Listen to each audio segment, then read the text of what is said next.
Aksi curanmor semakin marak terjadi di kota Palembang. Kali ini terjadi di kawasan Canton City Sako yang terekam kamera CCTV. Pelaku pun tidak takut meski beraksi di jam 9 pagi. Pas motor berhasil digondol, pelaku sempat mengklakson korban.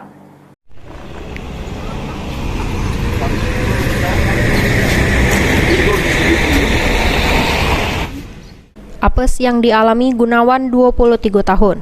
Warga Jejawi Oki ini harus ngerela ke motor metik miliknya digasak maling di tempatnya begawe di Komplek Canton City, Kecamatan Sako. Pas kejadian, korban lagi beberes nak buka ruko sekira jam 9 pagi. Memanfaat ke itulah pelaku beraksi. Terselit dari rekaman CCTV, kedua pelaku memantau Dukin sebelum beraksi.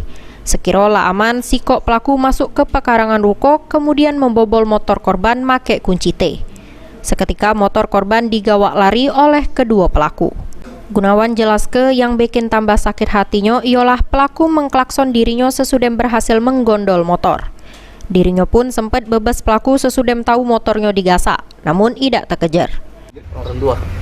Ada informasi terekam CCTV kan? Terekam Pak. Hasilnya seperti apa?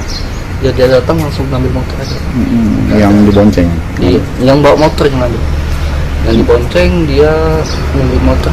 Pada saat kejadian kita lagi ngapain Kak? Lagi beres-beres Pak. Tidak ketahuan ya? Iya, tidak. Sesaat sesudem kejadian, korban pun langsung melapor kejadian tersebut ke Polsek Sako. Korban berharap kepolisian bisa menangkap para pelaku, kemudian motornya bisa balik lagi. Mulyadi, PAL TV.